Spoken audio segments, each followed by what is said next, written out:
నమస్తే అండి. నేను డాక్టర్ రాజశేఖర్. గత నెల రోజుల నుంచి కొన్ని సోషల్ మీడియాలో గానీ, మెయిన్ స్ట్రీమ్ మీడియాలో గానీ కొన్ని న్యూసెస్ నన్ను చాలా కలిచివేశాయి. సో, ఎందుకనేది నేను లాస్ట్‌లో చెప్తాను. ఆ న్యూస్‌ల గురించి నేను ఇవాళ మీతో మాట్లాడాలనుకుని ఈ వీడియో చేస్తున్నానండి. అందులో మెయిన్ ఏంటంటే అతుల్ సుభాష్ బెంగుళూరు వ్యక్తి, ఆ కేసు. రెండవది పునీత్ ఖురానా.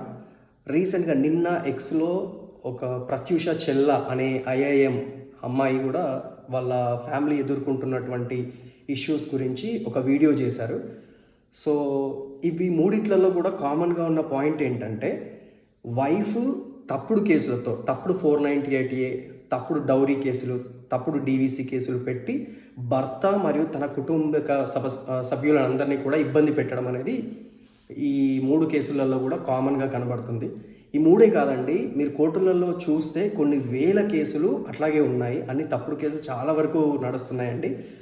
సో దీనికి మరి పరిష్కారం లేదా? జడ్జిలు కానీ లాయర్లు కానీ ఏం చేస్తున్నారు, ఎట్లా అని అడిగితే ఒకటే అండి, జడ్జెస్ కానీ లాయర్స్ కానీ వాళ్ళ వైపు వృత్తి ధర్మం వాళ్ళు చేస్తున్నారు అంతే. సో ఏదన్నా చట్టం మార్పు రావాలి అంటే చేయాల్సింది పార్లమెంటు మాత్రమే. ఒకప్పుడు ఆడవాళ్ళు ఎదుర్కొన్న సమస్యలను బట్టి ఈ చట్టాలను తీసుకొచ్చారు. కానీ ఇప్పుడు ఆడవాళ్ళు కూడా చదువుకున్నారు, వాళ్ళు సంపాదిస్తున్నారు, లోక జ్ఞానం వాళ్ళకు ఎక్కువైపోతుంది. ఏ చట్టాలను ఎట్లా మిస్యూజ్ చేయాలని కూడా వాళ్ళకి అర్థమవుతుంది. అయినా కూడా చట్టాలను మార్చకపోవడం పార్లమెంటులో ఉన్నటువంటి మనం ఓట్లేసి ఎన్నుకున్నటువంటి ఎంపీల యొక్క తప్పు. ఎంతసేపటికి ఎంపీలు వచ్చి ఓట్లు అడుగుతున్నప్పుడు ఫ్రీగా అది ఇస్తాము, ఫ్రీగా ఇది ఇస్తామని చెప్పడం కాదు. చట్టాలు ఏవి టైంఅవుట్ అవుతున్నాయి, ఏది ఫేజ్ అవుట్ అవుతున్నాయి, కొత్త చట్టాలను ఏం తీసుకొస్తే ప్రజలు ఆనందంగా ఉంటారు అనేటిది చూసుకొని ఆ చట్టాలను తీసుకురావాలి. ఫర్ ఎగ్జాంపుల్, ఇప్పుడు జడ్జెస్ మీద మనం బ్లేమ్ వేయడానికి ఏముంటుందండి? బుక్లలో ఏ చట్టం ఉంటే అది వాళ్ళు వర్తింపచేయాలి. అబ్బాయి తప్పు చేయలేదు అని తెలిసినా కూడా తను ఏం చేయలేని పరిస్థితి. రీజన్ ఎందుకంటే చట్టాలలో అట్లా రాశారు. సో అటువంటి చట్టాలను మనం మార్పు తీసుకురమ్మని చెప్పాలి తప్ప జడ్జిలను లాయర్లను అంటే ఏమొస్తుంది? రెండోది, పాపం జడ్జిలు కానీ ఈ జ్యుడిషియల్ సర్వీస్లో ఉన్నటువంటి అపాయింట్మెంట్స్ కానీ చాలా తక్కువ జరుగుతున్నాయి. అది ఎందుకో తెలీదు. మన దేశంలో ఇప్పుడు నితిన్ గడ్కరీ గారు వచ్చిన తర్వాత రోడ్లు అనేవి చాలా బాగైపోయాయి. అట్లాగే ఎవరైనా గొప్ప లా మినిస్టర్ అంబేద్కర్ లాంటి వ్యక్తి, తను చాలా చదువుకున్న వ్యక్తి, అటువంటి ఆలోచన పరమైన 1% ఆలోచన ఉన్నటువంటి వ్యక్తి ఎవరైనా సరే లా మినిస్టర్ అయితే ఏమన్నా చేంజ్ అవుతుందేమో చెప్పలేము. కానీ ఇది సమయం మనమందరం కూడా గొంతెత్తి చెప్పడానికి. ఏంటి అంటే 498A కానీ, డౌరీ ప్రొహిబిషన్ యాక్ట్ కానీ, డొమెస్టిక్ వైలెన్స్ కానీ, మెయింటెనెన్స్ యాక్టులు కానీ చాలా మిస్యూజ్ అవుతున్నాయి. ఇది మనం రేజ్ చేయాలి. ఎందుకంటే హ్యాపీనెస్ ఇండెక్స్లో పాకిస్తాన్, బంగ్లాదేశ్ కన్నా వెనకబడిపోతున్నాం మన దేశంలో. రీజన్ ఎందుకంటారు? సో ఫ్యామిలీ అనేది ఒక ఎమోషన్. అటువంటి ఫ్యామిలీని విచ్ఛిన్నం చేయడానికి ఇటువంటి తప్పుడు కేసులు అన్నటివి దోహదపడుతున్నాయి. డబ్బులు ఎక్స్టార్షన్ చేయడానికి, భర్త తరపు కక్ష సాధింపుల కోసం ఆడవాళ్ళు చేస్తున్నారు. అందరినీ అనట్లేదు. ఇప్పుడు రామాయణంలో సీతమ్మ తల్లిని అందరం చేతులెత్తి మొక్కుతాం. ఎందుకు? సీతమ్మ వారు సౌమ్యురాలు, భర్త అంటే ప్రాణమిస్తుంది.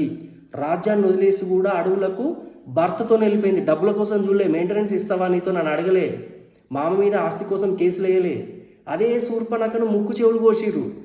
ఆడవాళ్ళలో కూడా అందరూ దేవతలు కాదు, మగవాళ్ళలో అందరూ రాక్షసులు కాదు. ఇది ఎప్పుడైతే పార్లమెంట్ అర్థం చేసుకొని చట్టాలు చేస్తుందో అప్పుడు మాత్రమే మన దేశంలో మార్పు మొదలవుతుంది. మగవాళ్ళందరిని ఒకటే కేటగిరీ కింద వేస్తాం, అందరు చెడ్డోళ్ళే.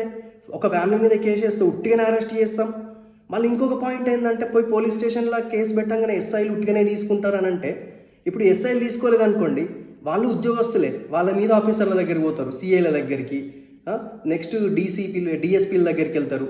వాళ్ళు అవన్నీ వాళ్ళ దగ్గర ఉండాల్సిన పెండింగ్ కేసులు వాళ్ళకు ఉన్నాయి, వాళ్ళ టెన్షన్లు వాళ్ళకు ఉన్నాయి. ఈ తలనొప్పి మనకి ఎందుకు రా బాబు, కేసు ఏదో రాసేస్తే కోర్టులో వాళ్ళే చూసుకుంటారు కదా అని వీళ్ళు ఆలోచిస్తారు. నీ సమస్యకు ఎవడు కూడా పర్సనల్గా ఎవరు ఇంట్రెస్ట్ తీసుకోరు. చట్టాలలో మార్పులు వస్తే మాత్రమే చట్టం తనిచ్చి తను ఇంట్రెస్ట్ తీసుకుంటుంది మీకోసం.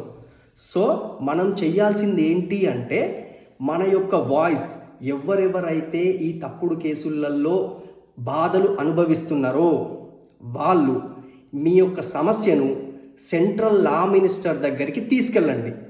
ట్వీట్స్ చేయండి, మెయిల్స్ పెట్టండి, లెటర్స్ రాయండి.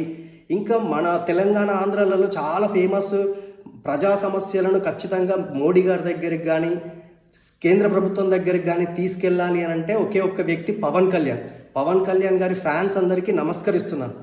ఈ వీడియో పవన్ కళ్యాణ్ గారు ద్వారా నా వీడియో వెళ్ళకున్నా పర్లేదు, కానీ ఈ చట్టం అనేది మార్పు చేయండి అని లా మినిస్టర్ దగ్గరికి మన తరఫున పవన్ కళ్యాణ్ గారిని జస్ట్ ఇన్ఫార్మ్ చేయమని చెప్పండి.